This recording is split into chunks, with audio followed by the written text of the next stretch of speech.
저는 워홀로 캐나다에 처음 와서 독학으로 영어를 공부한 후 컬리지를 졸업하고 현지 로펌에서 시니어 리걸 어시스턴트로 근무를 하면서 이민 이미그레이션 컨설팅을 운영하고 있는 카이입니다. 새로운 시스템으로 돌아온다고 했는데 이게 맞나 싶기는 합니다. 알버타 주정부 영주권 시스템이 완전하게 바뀌었죠. 새롭게 변경된 시스템을 살펴보니까 이제는 알버타에서 영주권 받을 사람들은 정해져 있다는 생각이 드는데요.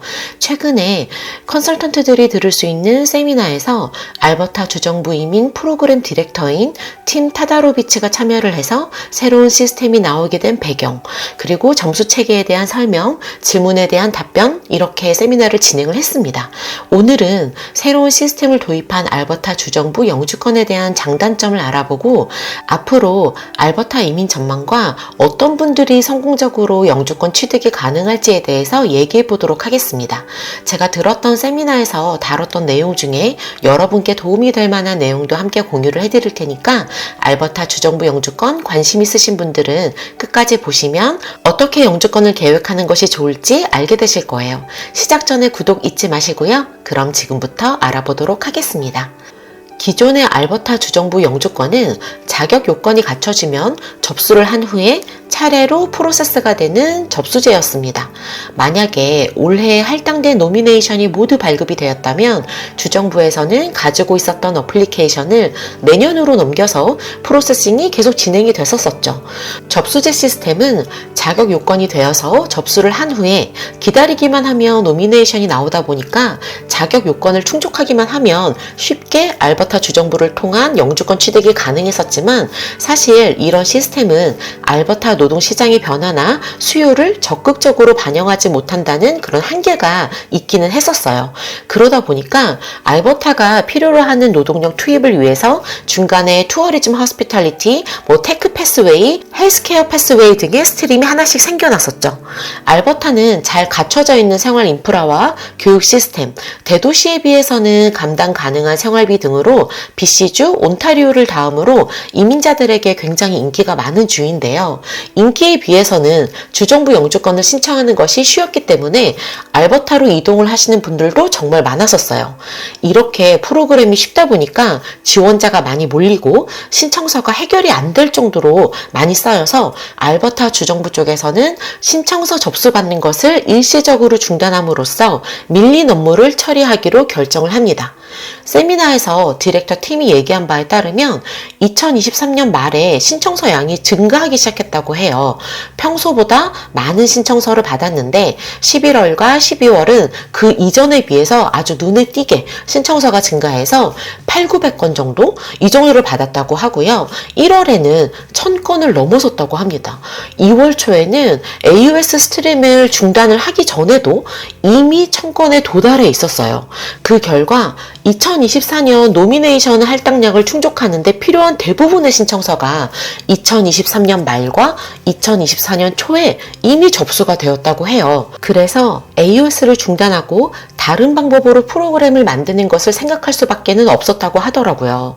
팀 말로는 연방정부로부터 받은 알버타 노미네이션 할당량을 3월 말에나 알게 되었고 이 할당량을 조금 늦게 알게 되는 바람에 신청자의 이 수요를 처리하는 계획을 운영하는 데 있어서는 어려움이 조금 있었다고 합니다.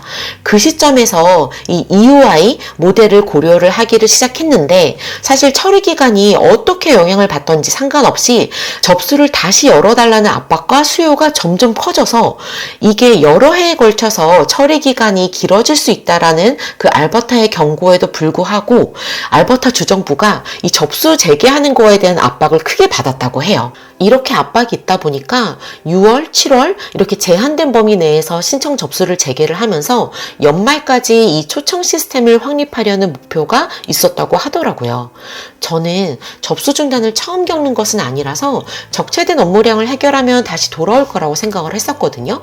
사실 일찍 접수를 재개할 거라는 기대를 하지 않았었고 잘하면 2024년 말 요맘때쯤 이렇게 다시 오픈을 하겠다고 생각을 했었어요. 그런데 갑자기 6월에 선착순 시스템으로 오픈을 해버리더라고요. 이때도 왜 이렇게 빨리 열지? 아직 이 모든 어플리케이션이 해결이 안 됐는데? 이런 생각을 했었어요. 그리고 기껏 생각해온 방법이 선착순이라는 건가? 이런 시스템은 이미 온타리오주에서 실패를 한 경험이 있기 때문에 그 당시에도 다른 주의 실패에서 배우는 것이 전혀 없냐 이러면서 말들이 정말 많았었어요. 그리고 인터넷 속도 최강인 한국에서도 수강 신청을 하려면 전쟁인데 알버타에서 과연 이 트래픽을 해결할 수가 있나? 이렇게 빠른 시일 내에? 이런 의심이 조금 들긴 했었습니다. 그런데 뭐 어쩌겠어요? 이렇게 진행을 한다는데요. 그래서 저는 좀 준비가 됐을 줄 알았는데 웬걸요. 재접수 시작하는 날에 서버가 완전히 다운돼 버리는 사달이 나죠. 그 다음 선착순에는 조금 더 머리를 써서 오픈하는 시간도 정해주고 프로그램별로 날짜도 나눠서 접수할 수 있게끔 해줍니다. 당연히 오픈한 지 얼마 안 돼서 정해둔 숫자의 어플리케이션은 마감이 되어 버렸지만요.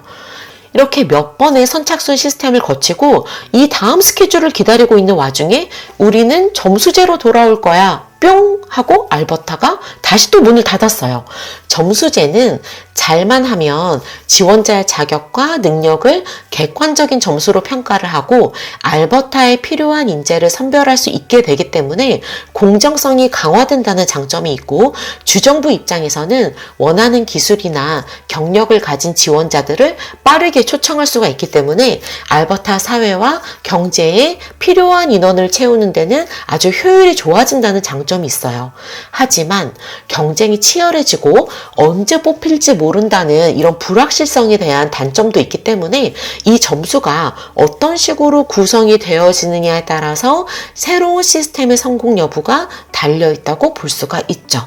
이제부터는 알버타 주정부 영주권을 신청하기 위해서는 Expression of Interest, EOI를 접수해야만 합니다. 이 단계에서는 비용이 들어가는 것이 없기 때문에 자격 요건이 되시는 분들이라면 일단 접수를 해두시는 것을 추천드려요. 포털에서 필요한 정보를 입력하게 되면 점수표에 따라서 점수가 부여되고 풀에 등록이 되고 나면 초청 고려 대상이 됩니다. 9월 23일에 자세하게 점수표를 공개하면서 알버타에서 추가로 공지를 한 것이 지속적인 추첨을 시행할 거지만 점수 순위, 알버타 노동시장의 우선순위, 할당 가능한 노미네이션의 숫자, 어플리케이션 레벨에 따라서 초청을 한다고 했어요. 이 말인 즉슨 초청 횟수, 초청하는 스트림, 초청하는 직업군, 초청 인원, 커트라인 점수는 알버타에서 정한다는 소리죠. 주에서는 필요한 인재를 받고 싶은 마음이 있기 때문에 사실 이해가 되는 부분이기는 해요. 우리한테 도움이 되는 사람들에게 더 기회를 주겠다는 거니까요. 이렇게 되면 알버타에서 원하는 지원자는 거의 정해진 것이 아닌가 이런 생각이 듭니다. 그렇기 때문에 우리는 당연히 이에 맞춰서 준비를 하는 것이 도움이 되겠죠. 그러면 어떻게 점수가 구성되어 있는지를 한번 보도록 하겠습니다.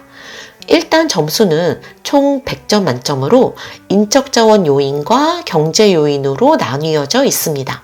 인적자원 요인은 최대 69점으로 학력, 언어 능력, 경력, 나이, 가족 여부로 나뉘어져 있고 이에 따라서 점수의 차등이 생기는데요.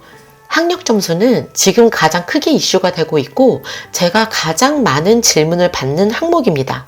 최대 22점의 점수를 받을 수 있는 항목인데요. 이 점수가 벌써부터 말이 정말 많습니다. 왜냐하면 너무 헷갈리게 되어 있기도 하고 점수 체계가 조금 이상하게 되어 있거든요. 특히 본국에서의 최종 학력이 알버타에서의 학력보다 높으신 분들은 나의 학력 점수가 어떻게 계산이 되는가에 대한 의문이 드실 거예요. 이에 관련해서 디렉터가 답을 줬습니다. 학력 점수 헷갈리셨던 분들은 잘 들어주세요. 지금 보시는 화면은 EOI 접수 시에 보실 수 있는 학력 관련된 질문에 대한 화면인데요. 질문을 보시면 최고 학력에 대한 질문이 먼저 나옵니다. 최종 학력을 선택을 하고 나면 이 최종 학력이 캐나다에서 이수를 했는지를 물어보고 알버타인지 아니면 알버타 외 지역에서 이수한 학력인지를 물어봅니다. 그리고 이 학력이 캐나다 외 국가에서 마친 학력이라면 학력 인증이 완료가 되었는지를 또 물어보는 항목이 있죠. 만약에 제가 한국에서 대학을 졸업한 후에 캐나다에서는 디플로마를 졸업했다고 생각을 해볼게요. 그럼 한국에서 학사로 웨스를 통해서 학력 인증을 마친 상태라면 알버타에서 졸업한 학력으로 받을 수 있는 추가 점수는 없습니다. 즉, 최종 학력에 대한 점수만 받을 수 있다는 것이죠. 그러면 여기서 의문이 생기시죠? 최종 학력이 학사일 때 받을 수 있는 점수는 7점. 만약에 디플로마를 알버타에서 받았다고 입력한다면 디플로마로 받을 수 있는 점수 4점과 알버타에서 졸업했기 때문에 받을 수 있는 추가 점수 10점, 총 14점을 받을 수가 있게 됩니다. 그러면 점수가 2배나 차이가 나잖아요. 100점 만점 점수에 7점의 차이는 굉장히 영향이 있는 점수란 말이죠. 그러면 만약에 알버타 학력만 공개하고 학사 학력을 입력하지 않는다면 어떻게 될까요? 그러면 우리는 14점을 받을 수 있겠죠? 이렇게 됐을 경우 어떤 문제가 생길까요? 이 방법을 우리만 알고 있을까요? 아니겠죠. 모든 지원자들이 알고 있고 이 내용은 이미 알버타에서도 알고 있습니다. 이 내용에 대해서 직접적으로 세미나에서 어떤 컨설턴트가 질문을 했었고 이에 대해서 디렉터는 이렇게 대답을 해줬어요. 학력은 최고 학력에 기반하여 평가가 됩니다. 박사, 석사, 학사 등 최고 학력이 무엇인지가 중요하고 그 학력이 알버타 또는 캐나다에서 취득되었는지가 두 번째 조건입니다. 이 질문의 의도는 최종 학력을 기재하라는 것입니다. 이렇게 답변을 줬어요.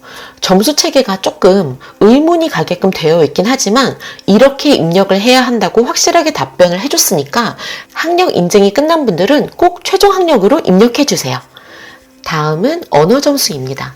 최대 13점까지 받을 수가 있게끔 되어 있고 가장 중요한 부분으로는 바로 이 빨간 박스 안에 있는 내용이에요. 공인 언어 시험은 각 섹션별로 점수가 나오게 되는데 이 중에 하나라도 낮은 점수를 받게 된다면 낮은 점수를 기준으로 점수를 받게 돼요. 제가 만약에 리딩, 라이팅, 스피킹이 8점이라고 치고 그런데 리스닝 점수가 너무 많이 안 나와서 5점이 나왔다고 칠게요. 그러면 제가 영어 점수 부분에서 받는 최고 점수는 8점입니다. 왜냐하면 저는 CLB 기준으로 5점의 점수를 받은 항목이 있기 때문이에요.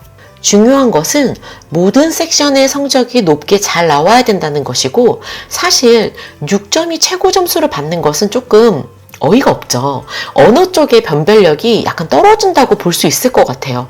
영어를 잘하고 능력 있는 이민자를 받으려면 언어 점수 부분에서는 조금 손을 봐야 되지 않을까라는 생각이 들기도 합니다. 그런데 제 생각에는 언어 점수에서 높은 불어 능력을 요구하는 것이 아니라 공부를 하면 충분히 해볼 만한 수준의 점수를 요구를 하고 있어서 불어까지 공부하신 다음에 언어 점수에서 만점을 챙겨가시는 분들도 꽤 계시지 않을까라는 생각이 들어요.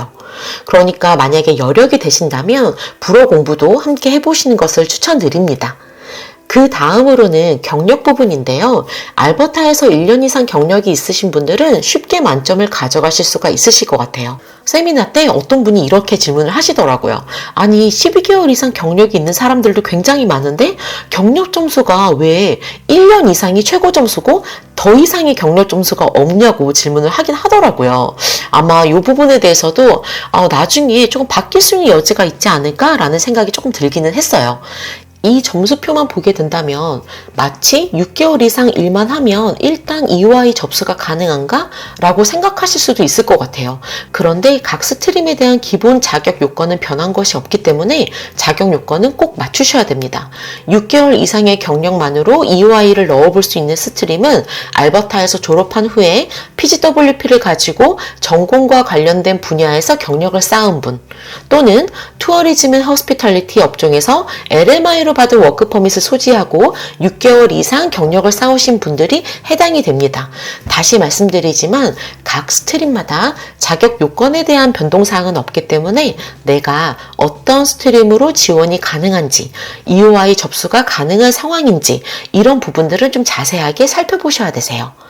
다음으로는 나이 점수인데요. 다행인 것은 나이 점수에서 5점밖에는 배점이 안 되어 있기 때문에 나이대별로 점수가 내 점수에 굉장히 영향을 줄 것 같지는 않습니다. 50대 이상인 분들에게도 점수를 주네요. 나이는 저희가 어떻게 해볼 수가 없잖아요. 다시 젊어질 수도 없는 노릇이고요. 점수 차가 크지 않아서 그나마 다행이다.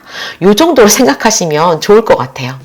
알버타의 시민권자 또는 영주권자 가족 여부가 있느냐에 따라서 추가 점수 8점을 받을 수가 있는데요.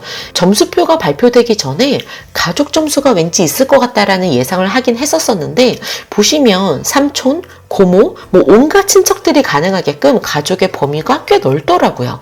그런데 배우자의 가족은 추가 점수를 받지 못한다라는 것을 꼭 기억을 해주시면 되시고 한국 분들 같은 경우에는 친인척이 알버타에 사는 일이 그렇게 많지는 않아요. 그래서 여기에서 점수를 받을 수 있는 분들은 좀 적지 않을까 이런 생각이 들긴 합니다. 이제 31점 만점으로 구성되어 있는 경제 요인을 한번 살펴보도록 하겠습니다. 퍼머넌트 풀타임 잡오퍼를 받는 것만으로도 10점을 받을 수가 있는데요. 만약에 루럴 리뉴얼 스트림으로 지원하시는 분들 또는 투어리즘, 허스피탈리티 스트림으로 지원하시는 분들은 추가 점수를 또 받으실 수가 있어요. 그리고 내가 일하는 지역이 캘거리나 에드먼튼이 아닌 약간의 외곽 지역이라면 또 지역 점수를 추가로 받을 수가 있게끔 되어 있더라고요. 꼭 RRS에 포함되는 지역이 아니더라도 조금만 외곽이면 지역 점수를 받을 수가 있으시니까 외곽에서 일하신 분들은 되게 유리하다라는 생각이 듭니다. 마지막 추가 점수로는 알버타에서 자격증을 요구하는 프로페셔널 분야에서 근무를 하시거나 트레이드 직종에서 근무를 하시는 분들 중에 자격증이 있으신 분들은 최대 10점까지 추가 점수를 받으실 수가 있다고 나오는데요. 많은 분들이 하시는 EC 직종도 이 추가 점수를 받으실 수 있는 직종에 포함이 됩니다. 더 자세한 리스트는 제가 더보기란에 링크를 올려둘 테니까요. 참고해 주시면 좋겠습니다. 이렇게 점수 체계에 대해서 얘기를 해봤는데요. 10월 15일에 첫 번째 초청이 있었어요. 그런데 이 첫 번째 초청에는 투어리즘 앤 허스피털리티 스트림에서만 302명을 초청을 했고요. 커트라인 점수가 70점이었습니다. 사실 저는 커트라인 점수를 듣고 너무 놀랐거든요. 생각보다 너무 높은 거예요. 이 점수가 나오려면요. 알버타에서 학사 학위를 받고 1년 이상의 경력, 외곽에서 일해야 되는 것은 물론이고 언어나 나이가 만점이어야 되고 친척도 있어야 되고 막 이래야 되겠더라고요. 그래서 이게 가능한 점수대인가 싶었었어요. 이 정도 점수대로 모든 스트림을 초대한다면 캘거리 에드먼튼에서 일하고 계신 분들은 정말 가능성이 없을지도 모르겠는데 라는 생각을 했었죠. 왜냐면 이분들은 외곽에서 받을 수 있는 자부포 점수를 아예 받으실 수가 없으시니까요. 그런데 정확한 정보일지는 모르겠으나 제가 최근에 들은 얘기로는 10월 15일에 초청한 이 THS 스트림에서 70% 정도가 거절이 되었다고 합니다. 이유는 학력 부분에서 점수 계산을 잘못한 사람들, 자격증이 없는데 자격증이 있다고 한 사람들, 그리고 이 스트림으로 신청할 수 없는 직군들의 신청자들이 엄청 초청이 되었다는 거예요. 그러면 실제로 이 점수대가 가능한 사람들이 몇 명 안 된다는 소리였다는 거죠. 그러면 나중에 이 스트림으로는 점수가 조금 더 내려갈 수 있는 가능성도 있겠다라고 기대해 볼 수가 있어요. 지금 보시는 화면은 11월 7일에 주정부 사이트에 업데이트된 접수되어 있는 EOI 현황입니다. 4만 개가 넘어간다고 나오는데 이 숫자는 매일 변동이 된다고 합니다. 그래서 실제로 EOI 개수와는 차이가 있다고 해요. 지금 보시는 화면이 각 스트림별로 EOI가 접수가 되어 있는지에 대한 업데이트입니다. 지금 32,000개가 넘어가는 EOI가 접수가 되었다고 하고요. 그런데 또 이 숫자를 알버타 주정부에서는 대략 예상을 했다고 하더라고요. 그래서 본인들이 예상한 숫자와 비슷하게 접수가 되었다고 해요. 당연히 AOS 스트림에 가장 많은 지원자가 몰려있기 때문에 이 AOS는 언제 초청을 해주는지, 과연 커트라인이 어느 정도나 될까 아주 기대가 있었는데요.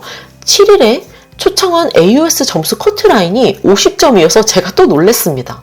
왜냐면 세미나에서 디렉터가 예시로 이런 경우의 지원자는 점수가 몇 점인데 우리는 몇 점 이상 지원자에게 초청장을 보낼 것이다. 이런 식으로 시나리오 몇 개를 보여줬었거든요.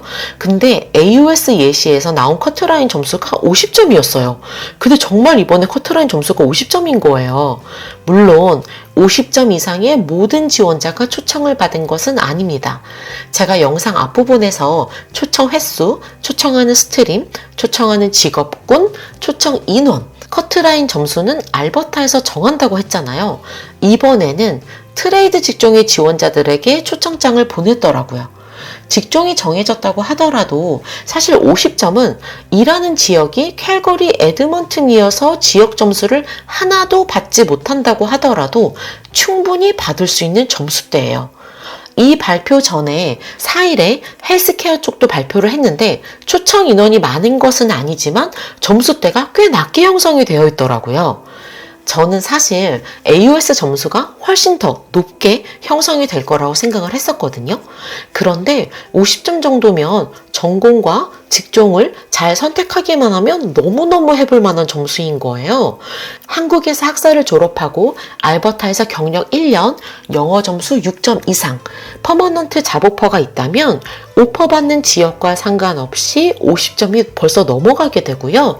만약에 오퍼 받은 지역이 외곽 지역이라면 더 높은 점수를 받게 되는 거니까요. 아직은 좀 쉬운데? 라고 생각을 했어요. 지금 이민 준비하시는 분들은 알고 계시잖아요. 이제는 LMI가 거의 가능성이 없고 유학을 해야 하는데 그 유학마저도 캐나다에서 정해진 전공이 아니라면 PGWP를 받을 수가 없기 때문에 어차피 정해진 길로 가야 된다는 것을요. 그러면 지금 보시는 이런 트레이드 쪽 외곽 지역 잡오퍼 점수를 받을 수 있는 RRS 스트림을 노리고 농업 쪽 이런 전공들을 선택하지 않을 이유가 없죠. 그리고 PGWP 3년이 발급되는 전공들은 캐나다 내에서 부족하다고 생각되는 직군들과 관련이 된 전공들이고 캐나다에서 이민자를 줄이겠다고 하지만 여러분들께서 학교를 졸업하고 경력을 쌓아서 영주권 신청이 가능한 지금부터 최소 3, 4년 이후에는 상황이 달라질 거라고 생각을 합니다. 유학은 비용이 많이 들기는 하지만 캐나다 내에서 백그라운드가 생긴다는 것이고 체류 기간이 확실하게 확보가 된다는 장점이 있어요. 아이들 무상교육 생각하고 계시는 부모님들이라면 최소 5년은 비자 걱정 없이 아이들 학교를 보낼 수가 있는 기간이고 PGWP 3년을 받으면서 그 사이에 영주권을 받는 것을 목표로 도전을 해보실 수가 있죠. 물론 지금은 새로운 시스템을 도입한 직후이고 이 점수대가 계속해서 유지가 될 거라는 보장도 없고 이 직종들이 계속해서 추천이 될 거라는 보장도 없습니다. 하지만 지금 보신 트레이드 직종들은 알버타뿐 아니라 캐나다 전체에서도 부족하다고 나오는 직종들이잖아요. 이 정도로 초청을 해서 단숨에 인력이 충분하게 늘어날 수 있는 분야가 아니에요. 그리고 다른 일반 직종의 지원자들도 초청을 해야 되기 때문에 인원이나 커트라인 등은 계속해서 변화가 있을 수밖에 없습니다. 지속되는 초청을 통해서 시스템의 안정화가 되어야 되겠지만 생각보다 시작 점수가 그렇게 높지 않다라는 것은 어떤 면에서는 희망이 될 수도 있을 것 같아요. 이제는 정말 정해진 걸 하면 되는 거니까요. 물론 앞으로도 경쟁이 치열해질 수가 있고 만약에 이 직종들을 나중에 안 뽑으면 어떡하지?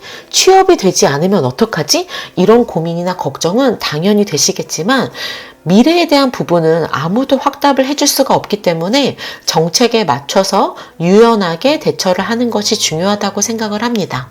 저는 오히려 이렇게 직종을 정해주니까 그래? 그럼 원하는 대로 해줄게. 이렇게 접근하면 되니까 차라리 좋은 것 같아요. 알버타뿐 아니라 캐나다 전체가 당분간 우리나라에 도움이 되고 필요한 사람들을 우선으로 받겠어 라는 거기 때문에 차라리 대응이 가능한 상황이지 않을까 하는 생각이 듭니다. 캐나다 이민을 포기하시거나 이민을 하지 않기로 결정한 분들이 아니라 이민을 하기로 마음먹은 분들이라면 어떻게든 가능성을 찾아서 실행을 하는 것이 중요하다고 생각을 해요. 실행하지 않으면 아무 일도 일어나지 않으니까요. 여러분께 맞는 방향으로 계획을 세우셔서 몇 년 후에는 꼭 영주권자가 되시기를 바라겠습니다. 제가 요즘에 감기 때문에 목소리가 좀 상태가 좋지 않은데 여기까지 들어주신 분들 너무너무 감사드리고요. 저는 다음 영상에서 뵙도록 하겠습니다. 감사합니다.